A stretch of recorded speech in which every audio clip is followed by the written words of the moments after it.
En el mundo en el que nosotros habitamos, en el mundo en que vivimos, en el siglo en el que nos encontramos, el concepto de verdad absoluta no existe. La realidad es que ese concepto de verdad absoluta, pudiéramos decir que tal vez en la mente de muchos nunca ha existido, pero en los tiempos en que vivimos, ese concepto se hace cada vez más evidente y se promueve muchísimo más. Pero yo diría que ese concepto de que no existe verdad absoluta en el papel es la única manera donde existe. Porque solamente el comentario de decir que no hay verdad absoluta, ese solo comentario se promueve como una verdad absoluta. Así que el que dice que no hay verdad absoluta es extraño que pueda pensar así porque está basándose en un concepto o en un enunciado absoluto. Cada persona defiende sus propias ideas y bajo ellas construye su mundo. Emitir un juicio sobre el comportamiento de alguien que ha definido su actuar bajo sus propios estándares no es posible. Permítame explicarlo mejor. Yo sé que todas las personas tienen el derecho natural o fundamental o como quiera llamarse, de que puede decidir lo que va a ser con su vida. Eso es algo que nosotros no podemos obligar a las personas. Nadie tiene ese derecho. Sin embargo, ninguna persona debería decir que no hay verdad absoluta que esté sobre ella, porque por encima de todo ser humano existe el Señor y Él da determinado, por medio de su palabra, que es la verdad absoluta sobre todo, sobre la cual, o bajo la cual, mejor dicho, todos los hombres están sujetos o han de estar sujetos. La palabra de Dios está por encima de todos, es la verdad absoluta y nuestras vidas deben ser vistas a la luz de lo que la palabra del Señor nos alumbra. Así que este concepto muchos prefieren decir, de la manera como yo quiero vivir, tú no te metas en mi vida. Vivimos en una era donde la tolerancia o la mal llamada tolerancia, porque creo que la tolerancia debería ser celebrada, pero es el concepto de tolerancia que tienen algunos, el que tal vez no es tolerante. Vivimos en una era donde esa tolerancia es la premisa por excelencia, donde frases como no debes juzgar a las personas, cada quien es libre de hacer lo que quiera, no juzgues. Ese es el denominador común de nuestra era, de la era en la que nos encontramos.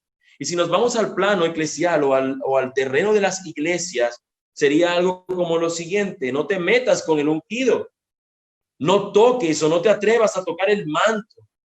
Y así muchas otras cosas que pueden decir con vista en este asunto de que debemos ser tolerantes. Yo creo que este tipo de premisas, mis hermanos, probablemente se esté basando o tengan una raíz del por qué se expresa esto, y es porque su base es un mal entendimiento de lo que significa la palabra tolerancia. Solamente por mencionar la tolerancia en el plano del mundo, cuando acusan a uno que no es tolerante, esas mismas personas que piden tolerancia, cuando alguien piensa distinto a ellos, son los menos tolerantes. Entonces la tolerancia es cuando tú no estás de acuerdo con lo que yo pienso, tú eres un intolerante. Pero cuando tú estás de acuerdo con lo que yo pienso, entonces tú eres un tolerante. Realmente ahí no hay tolerancia. Ahí lo que estoy buscando son adeptos que se conformen a mi propio pensamiento. Y cuando hay alguno que no piensa igual que yo, inmediatamente soy intolerante. Le digo a ese que no me juzgue, pero cuando él piensa distinto a mí, yo sí puedo juzgarlo. Eso no tiene sentido. Vemos que realmente esa tolerancia no es tolerante. Así que podríamos decir inmediatamente que eso no es tolerancia. Por otro lado, creo que en el ámbito eclesial, el mal entendimiento que se tiene es de lo que significa la frase o el asunto de no juzgar. No juzgar por parte de algunos hermanos termina llevándolos a pensar que bajo ninguna circunstancia esto es algo válido. Y vamos a descubrir, vamos a darnos cuenta que esto no es lo que el Señor nos está diciendo. Tenemos ante nosotros un texto que nos ha de hablar de este tema del juicio a los demás. Y los versículos que están allí inmersos en el Sermón del Monte, cuando tú lees estos versículos que yo acabo de leer, sabiendo, y sobre todo los que han seguido lo que viene detrás del Sermón del Monte, van a toparse con la idea de que parece que esto no tiene sentido, que parece que no tiene consecuencia o que no está manejando una línea de pensamiento, un flujo de pensamiento igual a lo que ha dicho Jesús anteriormente. Parecería que cuando leemos esto, los dos capítulos anteriores que hemos leído parecería que no tuviera sentido en una lectura superficial o en una lectura rápida o a priori. Sin embargo, mis hermanos, basta con que examinemos el sermón en su estructura para determinar que sí existe tal hilo conductor y el flujo de pensamiento es acorde con el pensamiento que Cristo nos viene dando desde atrás.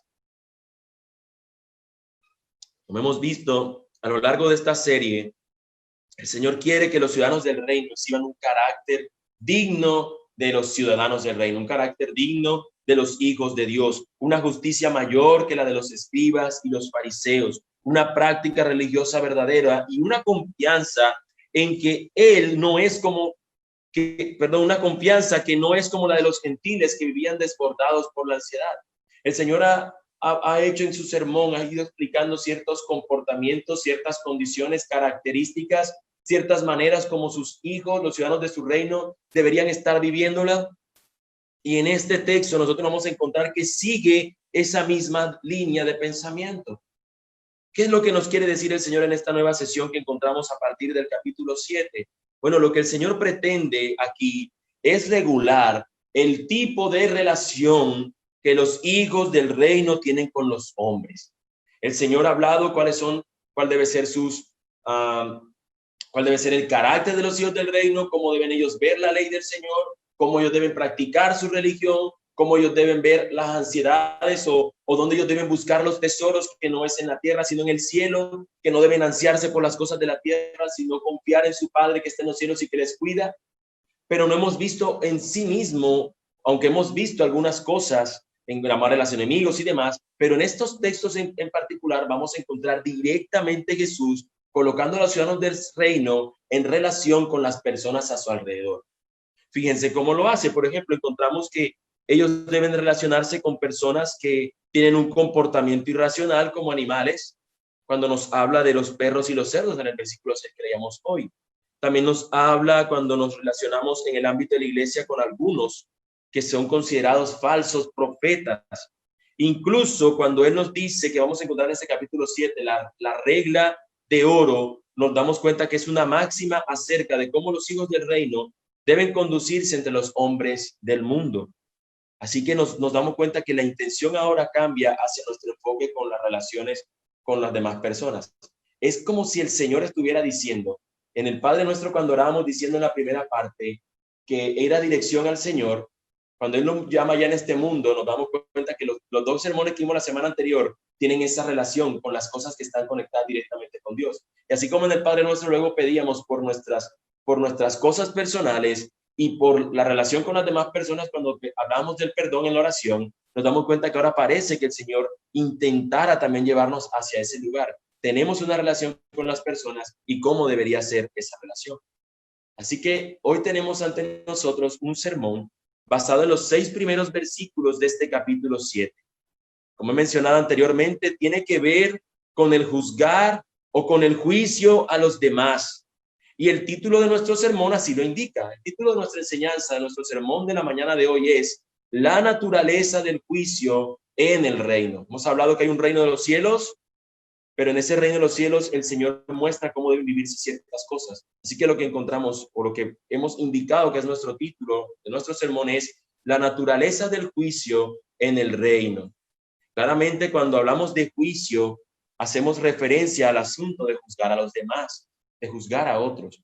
Y cuando hablamos de la naturaleza de este juicio, hacemos referencia a qué es lo que mueve a un hombre a juzgar a otros. ¿Qué debe ser lo que impulse y que éste debería considerar cuando ha de juzgar a otro?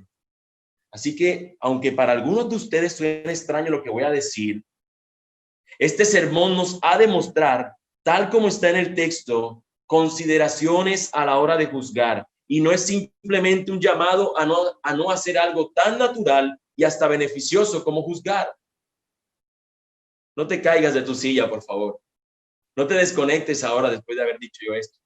Después de haber dicho que hay algo beneficioso como juzgar. No te desconectes y no te caigas de tu silla.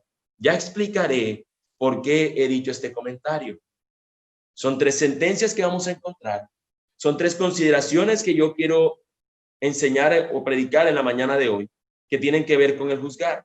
Y estas son, la primera, que no debemos ser ligeros en el juicio. La número 2, que no debemos ser hipócritas en el juicio. Y la número 3, que no debemos ser faltos de discernimientos en el juicio o al juzgar. Cuando vas a juzgar, no seas ligero, no seas hipócrita y no seas falto de discernimiento. Veamos la primera consideración. No ser ligeros en el juicio. No juzguéis, nos dice el texto. No juzguéis. Esta expresión, que puede ser vista como un mandamiento, suena tajante. Suena como esas sentencias que Jesús está diciendo aquí. No juzguéis. Y parecería que todo el resto de palabras que va a decir Jesús fueran anuladas.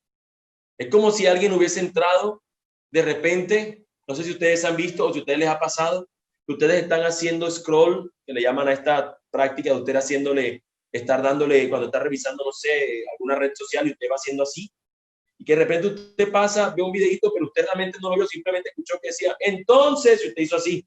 Usted no alcanzó a escuchar de todo lo que dijeron, usted no va a escuchar una frasecita. Parecería que las personas, cuando Jesús fue a comentar esta parte del versículo 7, nada más dijera, no juzguéis, y la gente lo que hizo fue así. No escuchó el resto de las cosas que Cristo dijo. Y parecería que simplemente al leerlo así, suena algo tajante. Es un mandamiento, hay que cumplirlo. No debo juzgar bajo absoluta circunstancia a nadie. Da la impresión que no se debe de juzgar y punto.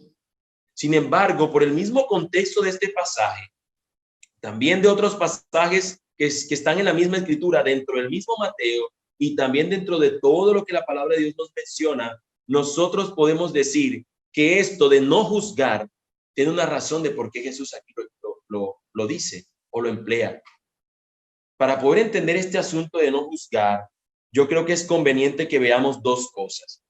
Número 1, lo que no significa juzgar y lo que sí significa juzgar. Así que vayamos primero a lo que no significa juzgar. Algunas personas sugieren que Cristo está prohibiendo toda clase de juicio. Aquí Cristo lo que está diciendo es que no juzgues a nadie. Y en especial los que dicen esto son estos cristianos súper tolerantes o hipertolerantes, quienes siempre sacan a relucir este pasaje cuando se exhiben algunos errores de sus líderes o de sus doctrinas. Cuando se les menciona algo que su líder ha dicho que no va con respecto a la palabra de Dios, inmediatamente te citan esto: no juzgues, no juzgues. Jesús dijo, no juzguéis. Y en esta hipertolerancia permiten que sus líderes usen la palabra de Dios como algo desechable y que ahora se impregnen más las palabras de estos líderes o muchas otras cosas que pudieran estar haciendo. Y el cristiano debe entender que lo que Cristo está diciendo acá no es eso.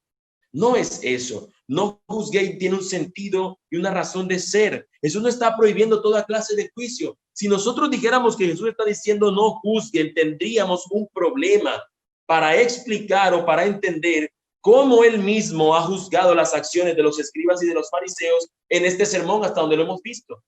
Y me refiero al sermón del monte. En dos capítulos que ya hemos visto, capítulo 5 y capítulo 6, Jesús se ha basado toda esa enseñanza del sermón juzgando a los fariseos y a los escribas. ¿Cómo tú puedes decir que después la conclusión de Jesús es no juzgues? Tú lo primero que diría sería, Jesús, eres un hipócrita. Porque ¿cómo tú me puedes decir que no juzgues cuando tú lo has hecho con estos hombres diciéndole que no seamos como ellos? Estás juzgándoles.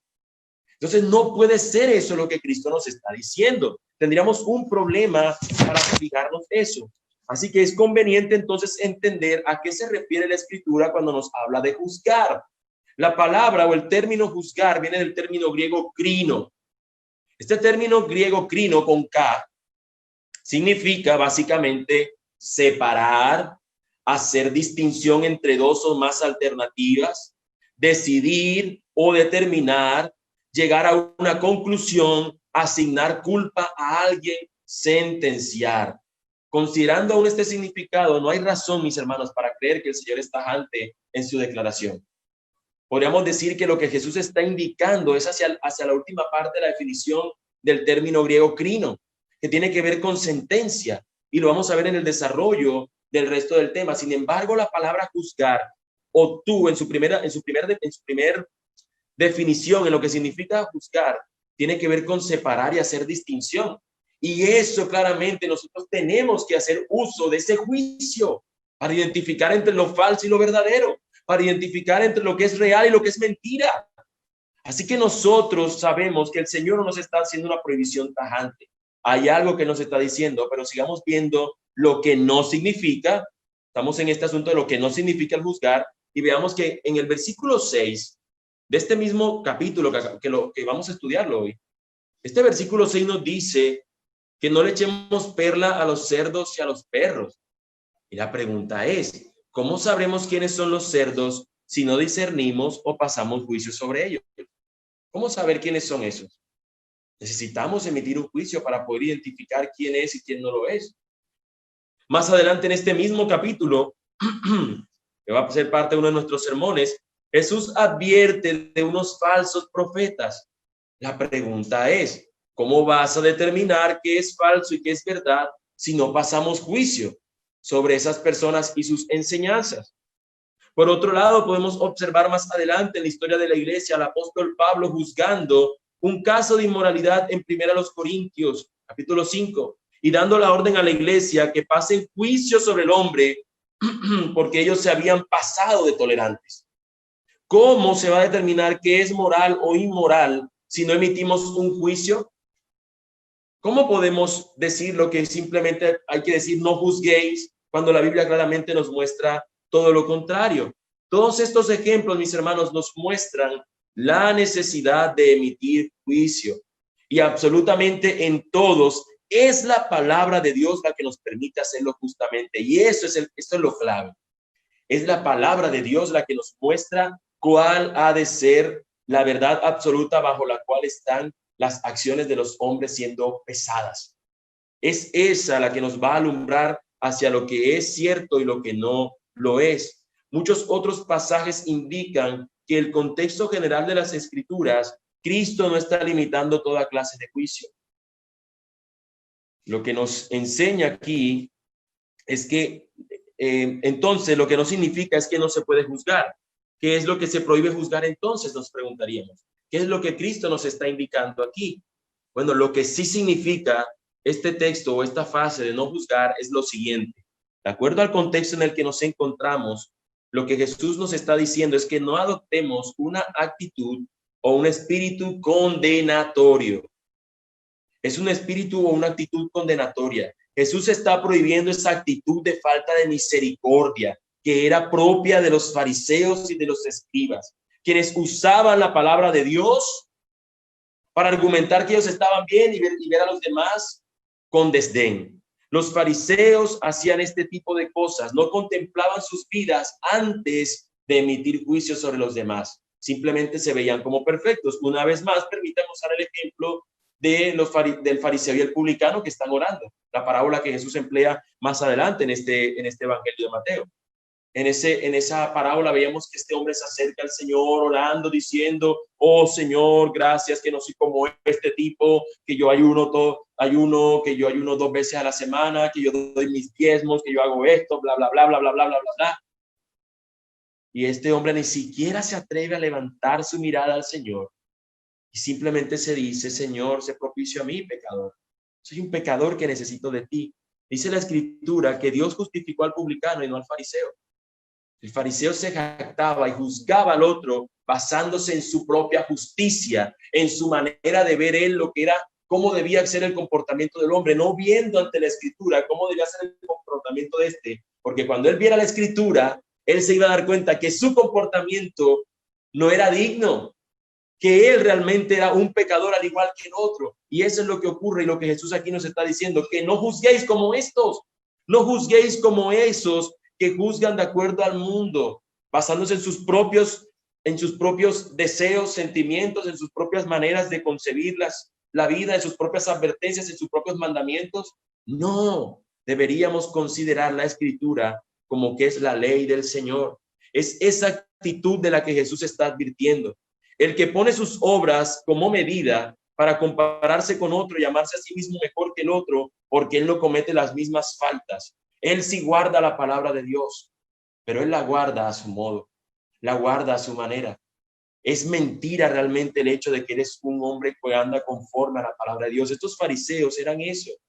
Eran expertos en la ley de Dios, pero la usaban con malos fines.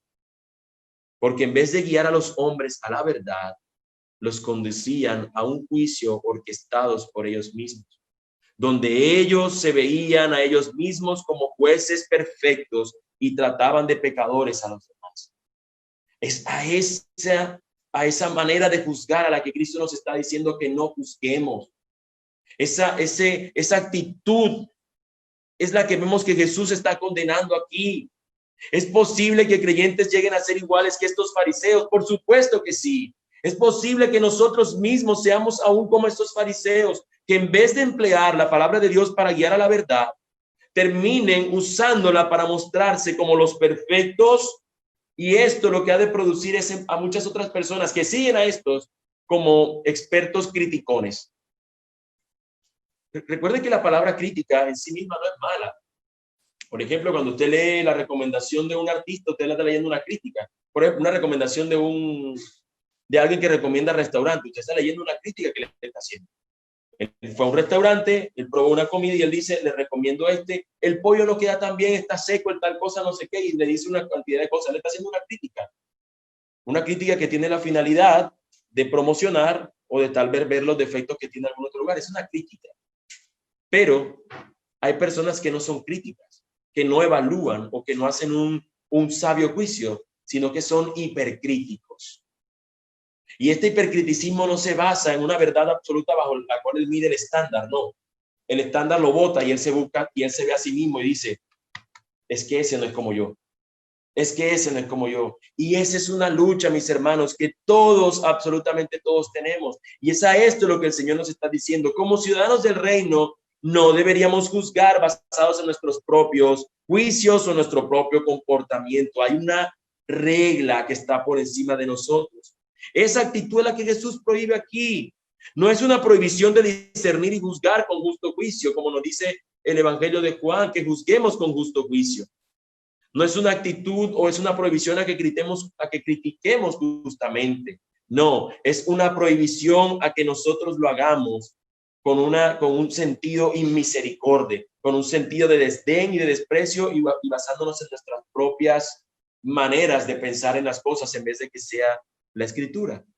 Así que hemos visto, mis hermanos, que en esto de no juzgar hay algo que no significa, hay algo que sí significa, pero quisiera mostrar que esto tiene una implicación muy particular.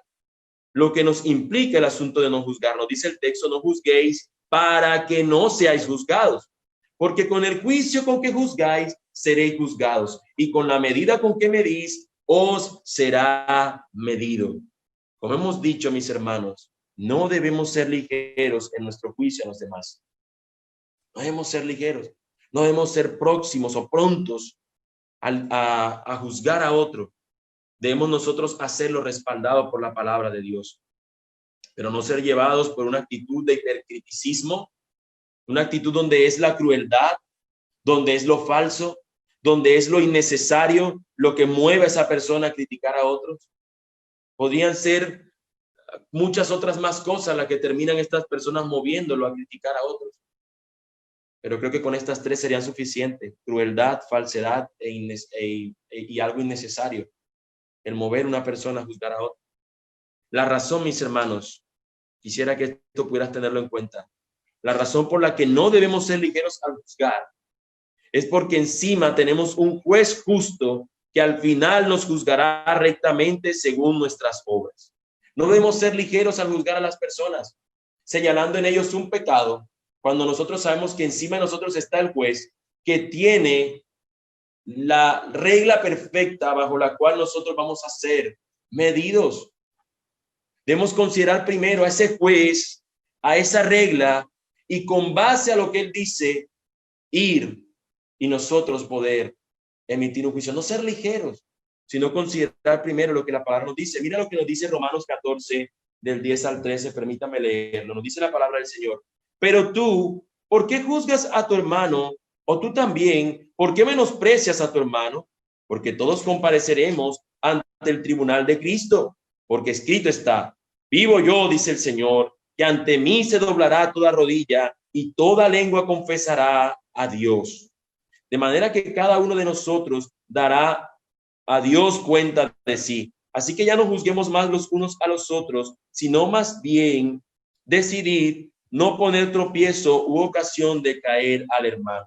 Una vez más, si leemos esto así, parecería, nos está diciendo que no podemos juzgar y nos centremos de brazos cruzados. No, nos está recordando la misma idea. Vamos a estar ante el Señor y no podemos olvidarnos eso. No podemos olvidarnos eso. ¿Por qué? Porque si lo hacemos, vamos a estar juzgando a las personas y misericordiamente, basándonos en nuestros propios principios. Vamos a darnos cuenta que en primera instancia los judíos, en este mismo texto, en este mismo tema de juzgar con una medida, habían rabinos que tenían el pensamiento de que Dios tenía dos varas, una de justicia y otra de misericordia. Y algunos piensan que valiéndose Jesús de esta creencia popular, la empleó para dar claridad a su idea. Sin embargo, mis hermanos, podemos realmente pensar que esta vara que nos mide es la palabra de Dios. Este es el Dios justo y esta es su vara de medida, la palabra de Dios. Y esta palabra es la verdad absoluta y ella es la vara de justicia. Y cuando la usamos para medir las acciones de los demás, debemos saber que con ella misma seremos medidos.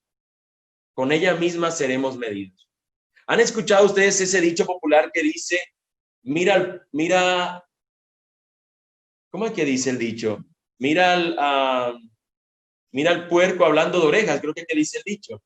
Y el elefante riéndose a un lado. O sea, mira al puerco diciendo el orejón a otro. Sabemos que es un animal que tiene unas orejas grandes y luego el elefante lo ve al lado que se está riendo, que es un animal que tiene las orejas aún más grandes. Entonces, no tiene sentido que una persona juzgue a otro sin haber él mismo haber pasado por la prueba de la palabra de Dios o por la medida que la palabra de Dios te da. Como decir, mira lo que chiquito eres, no puedes alcanzar para tomar ese fruto del árbol y te está hablando una persona que es un pigmeo. No tiene sentido, ¿cierto? No tiene eso relación de que uno pueda decir, ese tipo está pensando, es coherente con lo que sería considerado algo sabio. No, nosotros debemos ver que para juzgar se debe usar la vara de la ley de Dios, sabiendo que ante esa vara nosotros vamos a estar, que vamos a ser medidos por ella. Si fuéramos conscientes de esta implicación, pensaríamos dos veces antes de ser críticos y procuraríamos obrar de manera más acorde con el juicio de nuestro Señor. Los que no son del reino son muy ligeros para juzgar y condenar a otros sus acciones. Se basan en sus propios sistemas y opiniones y se olvidan que un día ellos estarán parados frente al único estándar de justicia, la verdad de Dios. Los hijos del rey no deben olvidar eso, que ellos van a ser medidos. Por eso ellos, antes de juzgar y misericordiamente, deben ir a su palabra y buscar lo que el Señor allí les dice. Ahora, no solamente no debemos ser ligeros a juzgar, mis hermanos, sino que debemos reconocer quiénes somos. Y por eso nuestro segundo punto nos dice que no debemos ser hipócritas en el juicio. Nos dice la palabra del Señor, ¿por qué miras la paja que está en el ojo de tu hermano y no echas de ver la viga que está en tu propio ojo? ¿O cómo dirás a tu hermano, déjame sacar la paja de tu ojo y he aquí la viga en el ojo tuyo? Como ha sido común en el Señor, cuando Él ha mostrado estos asuntos de que no seamos como los fariseos, siempre ha puesto un ejemplo para poder explicar mejor lo que Él quiere decirnos. Y aquí no es la excepción. Él va a utilizar un ejemplo, es una metodología que es común en el discurso de Jesús. Este ejemplo lo que nos está diciendo es que es como si fuera una persona que mira que su amigo, su hermano, tiene una paja en su ojo. Y él lo observa. Y yo estoy tratando de pensar que Jesús, José, al ser su padre, el Señor seguramente vio como muchas veces estas virutas de madera, puedo pensar en eso, probablemente se le caía en el ojo de alguien. Y Jesús está utilizando un ejemplo de carpintería para mostrar como cuando a alguien le cae una pajilla en el ojo, como cuando le cae una viruta de madera en el ojo, y esa persona no puede ver y es fastidioso. No sé si a usted les ha pasado un mugre en el ojo, pero se siente como si uno tuviera ahí un iceberg inmenso y uno siente que no puede. Ahora, esta otra persona intenta quitarle esa viga, esa viruta, esa pajilla del ojo, teniendo él una viga, dice Jesús. La viga, recuerden que es esos bastones enormes, ¿no? esos listones de madera gigantes, grandes, que se colocan para sostener las estructuras en las casas, en los techos de las casas. Así que Jesús está diciendo, tú intentas quitarle un pequeño mugre a alguien y no te has fijado tú que tienes una tremenda viga en tu ojo. Y no nos está diciendo esto, quiero aclarar una vez más, no nos está esto llevando a que seamos impedidos para juzgar a otros. Lo que se nos está diciendo, como nos vamos a dar cuenta, es que primero tendríamos que ir a sacarnos nuestra viga del ojo. No nos está diciendo por medio de este ejemplo el Señor que no puede verse la falta de un hermano y opinar sobre ello e incluso corregir la actitud de nuestro hermano. Eso no nos está diciendo el texto, porque tendríamos otro problema con la misma escritura que nos dice esto. En Mateo 18 nos damos cuenta que el Señor Jesús invita a los hermanos a que cuando vean una falta de su hermano, se la hagan ver. Está en un contexto de disciplina ese texto de Mateo 18. Y nos podemos dar cuenta que allí se impulsa a que si tú observas una falta de tu hermano, tú vayas a él. La escritura nos dice que si somos espirituales, vayamos a nuestro hermano a corregirle, como lo encontramos en Gálatas 6:1, que lo leeremos en instantes. Es una medida la palabra de Dios. Esa medida de la palabra de Dios, todos estamos bajo esa medida, y de lo que aquí se nos llama es a cuidarnos de no ir como infalibles ante el hermano. Es como si yo desechara la palabra de Dios y me presentara ante él como aquel que no comete pecados. Y así se presentan muchos, sin considerar este asunto de sus propias vidas, de saber que son pecadores, de saber que son necesitados del Señor, y simplemente se ven como, o se muestran ante otros como hombres que no cometen o que no viven sujetos a pasiones, como diría el mismo apóstol Pablo. No es correcto, mis hermanos. Esa medida no es correcta, esa medida de tú colocarte como el que eres perfecto y que otro es el imperfecto. No, el único perfecto es Jesús. Ese es el estándar también perfecto que nosotros deberíamos buscar alcanzar. Cuando no estamos alcanzando esa medida, a eso pudiéramos señalar, pero tenemos que considerarnos nosotros mismos, quiénes somos. No debemos ser hipócritas en el juicio. Gálatas 6:1 nos dice, hermanos, si alguno fuera sorprendido en alguna falta, vosotros que sois espirituales, restauradle con espíritu de mansedumbre, considerándote a ti mismo, no sea que tú también seas tentado. Así que nos muestra este texto que hay un llamado a que cuando un hermano es sorprendido en alguna falta, tú vayas a él. Entonces tú dirías, pero esto se contradice. No, no se contradice. Jesús está juzgando precisamente a aquel que se acerca al hermano sin considerar él su propia vida.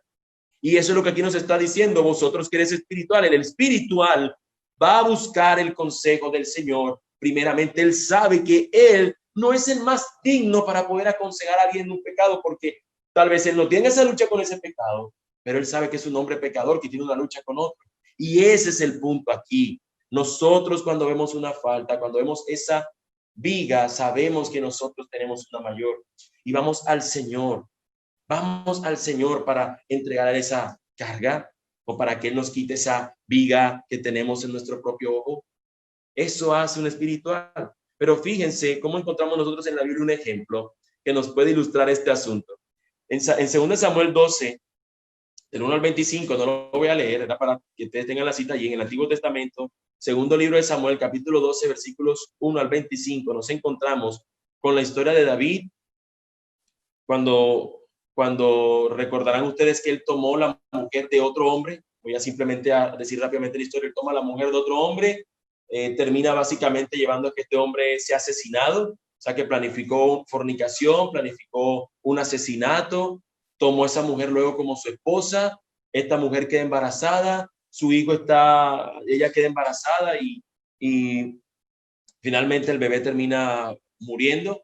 Pero en un momento de esta situación, David, que ha hecho todo esto y que todo el mundo ha considerado esto todo el pueblo ha considerado esto como algo tétrico, triste, como algo realmente condenable, se acerca una vez el profeta Natán y le empieza a él a contar una historia y le dice, mira, hay un hombre que teniendo muchas ovejas, cuando llegaron unos familiares a él a comer, él vino en vez de tomar una de sus ovejas y matarla para ofrecérsela a los que tenían hambriento a su casa. Él lo que hizo fue que visitó la casa de otra persona, le robó la única oveja que tenía esa persona y la sacrificó para alimentar a los hambrientos que habían llegado a su casa, a los familiares que habían llegado con hambre a su casa. Y David, al escuchar esto, inmediatamente dice, ¿cómo es posible? ¿Quién fue el hombre que hizo esto? Al hombre que hizo esto tenemos que hacerle esto y esto y esto. Y luego le dice el profeta, muy bien, ese eres tú. David tenía una tremenda viga en su ojo. pero juzgó con su viga la pajita de otro, de alguien ficticio que había inventado el profeta para mostrarle el punto al rey, de cómo él había saciado su hambre, su deseo carnal con la única oveja o la única esposa que tenía otro hombre, teniendo él una harén a su disposición. Así son muchas veces los hombres. Juzgan sin tener en cuenta sus propios pecados, sin tener en cuenta sus propias vidas. David pensó que debía juzgar su nombre por una causa menor, pero él no había visto su propio pecado. Ahora, cuando el profeta le juzga de esta manera tan sabia, porque le juzgó o porque lo llevó a que se diera cuenta del asunto, este hombre inmediatamente reconoció su pecado. Nos muestra la escritura eso. Pero cuánta hipocresía debe haber, mis hermanos, para que nosotros juzguemos a otros sus faltas sin considerar las nuestras, primeramente. Este texto termina expresando eso precisamente. Hipócrita, saca primero la viga de tu propio ojo y entonces verás bien para sacar la paja del ojo de tu hermano. Hipocresía aquí es cuando somos implacables con otros hermanos por causa de sus pecados o porque tienen errores en sus doctrinas o porque luchan con pensamientos mundanos o porque no cantan lo mismo que yo. Cuando actuamos así, no estamos viendo con claridad. Tenemos una tremenda viga en nuestros ojos y debemos ir a Cristo para que lave nuestros ojos y entonces podamos ver. Aquel que critica no se da cuenta que si él tiene algo de luz en su vida es porque Cristo mismo se la dio. Él necesita ir a Cristo y entender que Él nos llamó a que seamos mansos y humildes como Él. Muchos intentando llevar a otros a la sana doctrina son implacables, son crueles, tratan a los demás como unos viles miserables. No puede ser como tú eres tan bruto de no entender lo que es el evangelio verdadero. Y más torpe es él, tonto, al usar el evangelio que nos muestra gracia sin gracia. Y así con ese ejemplo pudieran ser muchos. ¿Cuántas veces no vemos un hermano que peca y enseguida lo miramos con desdén? Mira, ¿cómo es posible ese? No consideró a la mujer de su juventud y se fue con otra, ¿verdad? Me produce algo feo. Y tú, siendo un pecador, que probablemente sin que nadie se dé cuenta estás haciendo cosas más horrendas, pero te atreves a criticar. Y es lo que Cristo aquí está diciéndonos. Tenemos una vara, que es la ley de Dios, y esa vara nosotros debemos usarlas en nosotros mismos antes de ir a usarlas en otros. Podemos decir que muchos usan el argumento de la hipocresía, pero ahora de otra manera, para evitar ser señalados, para no aceptar la corrección. Cuando han pecado o están equivocados, muchos lo primero que expresan es decir, ¿quién eres tú? ¿Acaso tú no pecas? ¿Te crees mejor que yo? Ese también está teniendo una viga en su ojo que no le deja permitir ver realmente las cosas con la realidad. Nosotros lo que debemos saber, mis hermanos, es que ante ese tipo de comportamiento nos muestra que dicho hermano tiene una viga en el ojo y que necesita también a Cristo para que aclare su visión. Que también vea su propio pecado y que eso es lo que están intentando señalar que él no está tal vez considerando. Un pecador que entiende su condición, que ha ido a Cristo para que él le quite la viga en su ojo, no es un hipócrita cuando se acerca al hermano que tiene la paja en su ojo. En consejería, cuando nosotros damos consejo a otros, no lo hacemos desde nuestras propias vidas. O no deberíamos hacerlo de nuestras propias vidas. ¿Quién de nosotros como iglesia bíblica de la ciudad pudiera decir, yo soy mejor que el otro? Yo soy más perfecto que el otro. ¿Quién pudiera realmente ser el más insensato de poder decir esa frase? No lo hacemos porque nos basemos en nuestra propia manera de juzgar, en nuestro propio juicio basado en nuestros propios pensamientos o en nuestras propias actuaciones. No podemos ir ante alguien y decirle, mira, ¿tú has visto cómo yo hago esto? Bueno, así que tienes que hacerlo. Tienes que ser como yo. No, vamos a la escritura y decimos, la Biblia nos muestra esto. Mi hermano, y esto que tú vives tal vez sea difícil, porque para mí lo ha sido. Sin embargo, en Cristo encontramos aquel que toma tamaña viga, la saca de nuestros ojos, nos permite ver su luz perfecta en su palabra y luego nos ayuda a seguir caminando junto a él. ¡Qué Salvador tan impresionante es nuestro Señor! Y eso es a lo que Cristo aquí nos señala. No es que juzguemos inmisericordiamente, mostrándonos como perfectos cuando somos unos pecadores. Vamos a Cristo y entendemos que somos pecadores en las manos del Redentor, que podemos llevar a otros a ese mismo Redentor, aun cuando nosotros también somos necesitados de Cristo. Sin embargo, en el mundo encontramos que nos llaman hipócritas, porque nos pesan bajo nuestras acciones. Y nosotros debemos saber que nuestras acciones, aunque son presentadas ante el Señor, es la obra de Cristo la que nos ha limpiado. Es la palabra de Dios sobre la que ha de pesarse todo hombre. Y yo quisiera que ustedes también tuvieran este pensamiento en sus mentes, mis hermanos, como algo clave. Es bueno juzgar, pero permítame terminar la frase. Es bueno juzgar cuando el propósito es la edificación y el rescatar al hermano que ha caído. Es bueno juzgar cuando el propósito es la edificación y rescatar al hermano que ha caído, porque tú estás juzgando su comportamiento, su pensamiento, su actuar bajo la palabra de Dios y estás buscando que sea esa misma palabra la que lo restaure. Así que el juzgar tiene un sentido. Todo lo que no proceda de esta motivación, mis hermanos, es mera hipocresía y es un intento por justificarnos a nosotros mismos. Cuando no es esta la intención del juzgar, lo que estamos diciendo es: gracias, Señor, porque yo no soy como ese, porque yo hago esto y hago esto. Y eso es lo que Jesús aquí nos está condenando cuando nos ha dicho que no juzguemos y que no seamos hipócritas. Al juzgar, no debemos ser ligeros, debemos ser hipócritas. Y no debemos ser faltos de discernimiento en el juicio, que es nuestro último encabezado. No debemos ser faltos de discernimiento en el juicio. No deis lo santo a los perros, ni echéis vuestras perlas delante de los cerdos, no sea que las pisoteen y se vuelvan y os despedacen. Yo sé, mis hermanos, que cuando nosotros leemos este versículo y lo hacemos la lectura, este versículo no parece que se encauce con lo que venimos hablando. Parece que desentona con lo que se está diciendo. Sin embargo, no lo es así. Cuando el texto nos habla de perros y cerdos, en este contexto judío, en el contexto judío, los gentiles, es decir, los no judíos, eran considerados como perros o como cerdos, que eran animales para los judíos inmundos, eran animales detestables. Por aún te recordar que hay un episodio donde Jesús se le acerca una mujer sirofenicia. Jesús va a esta región a esta región. Jesús va a descansar de su ministerio por un tiempo, a reposar, y resulta que una mujer empieza a acercarse: Señor, mira mi hija, Señor, mira, viene detrás de Jesús molestándole, dice la escritura, y los discípulos quieren despedir a esa mujer, y Jesús empieza a decirle: mira, no es bueno que Jesús la menciona, no recuerdo la frase exacta, pero Jesús la trata a ella como con esta expresión de perro. Le dice como que los perros no deben estar aquí junto a sus amos. Y esta mujer viene y dice: sí, pero aún los perrillos pueden comer de las migajas que dejan caer sus amos. Y en este entendimiento no se está viendo como algo increíblemente detestable esta relación, sino que era como una identificación que tenía un pueblo con respecto al otro. Los judíos no comían cerdo, los judíos no tenían una relación con los perros de tal manera que se consideraran un animal cercano a ellos. Era así su consideración.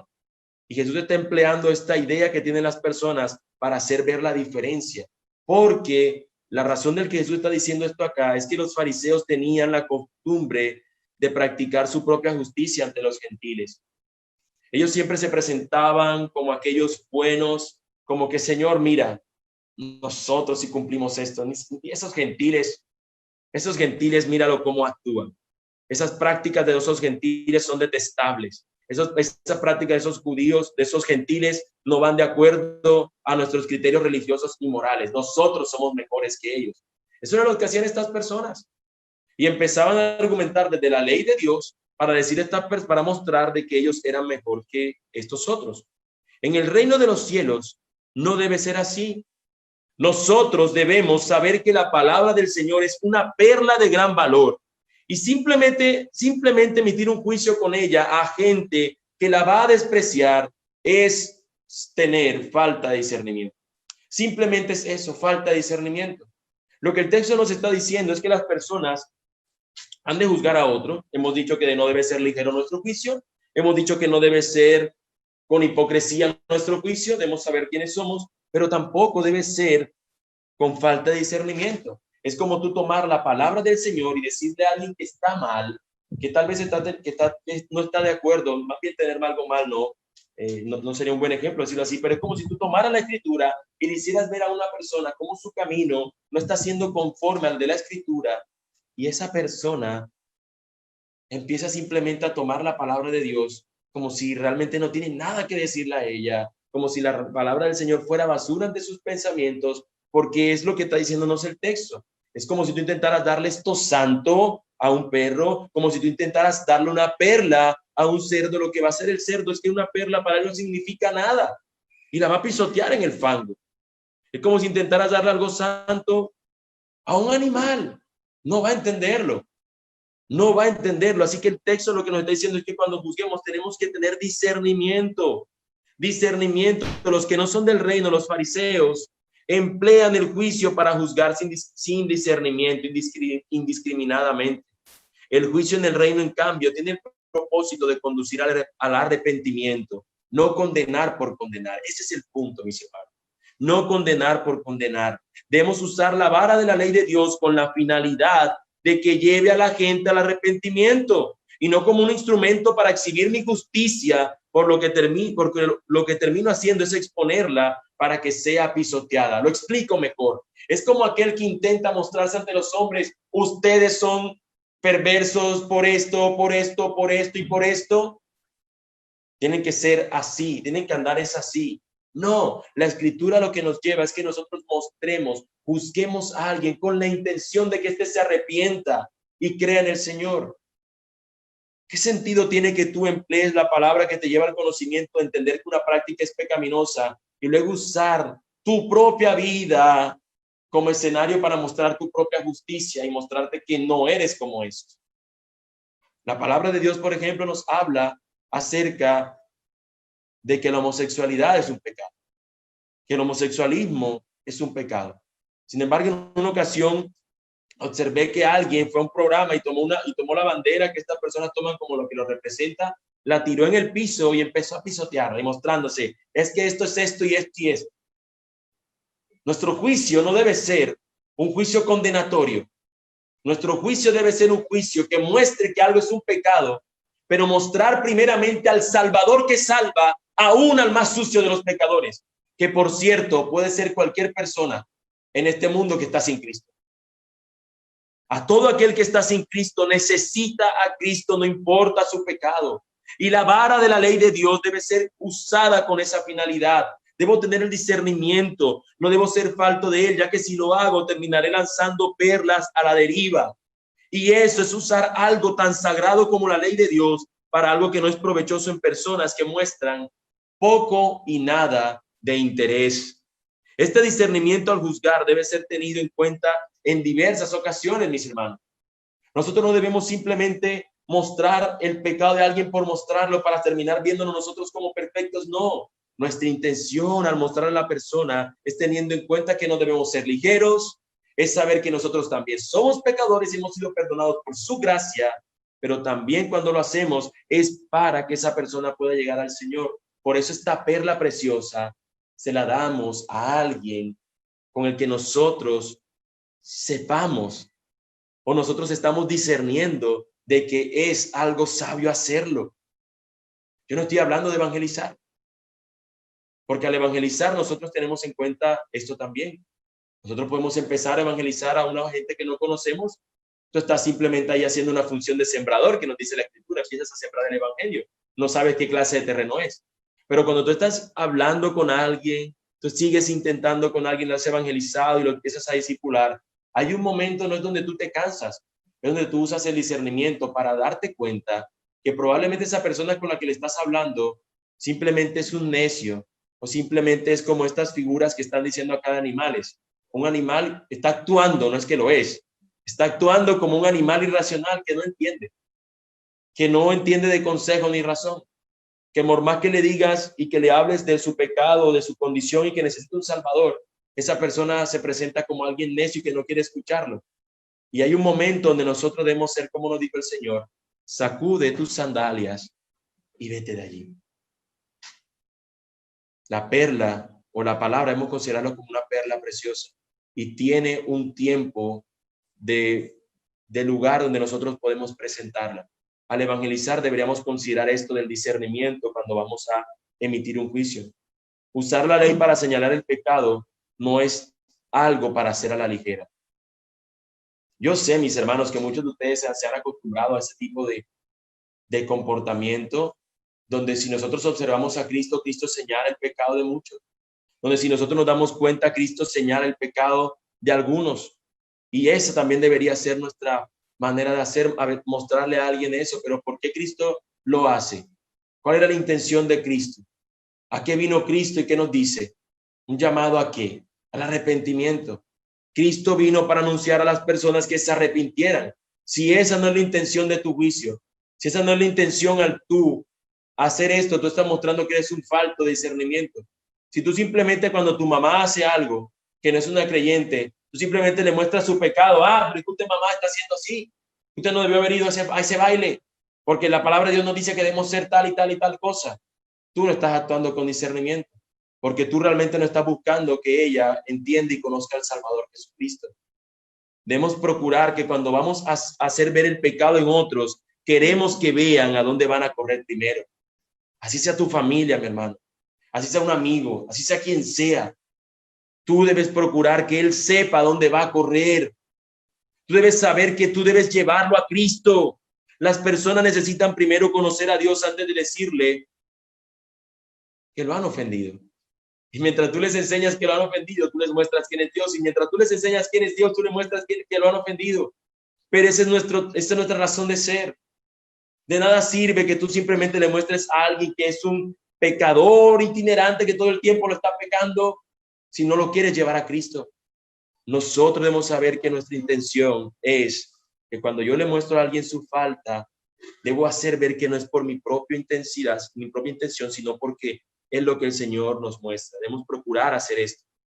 Finalmente, mis hermanos, podemos decir que aun cuando el mundo cada vez más nos empuja, que no existe una verdad absoluta bajo la que deban ser juzgados los hombres, debemos decir a esa proclamación que es falsa, que existe una verdad absoluta que es la palabra de Dios y que por ella y ante el Señor serán juzgados todos los hombres.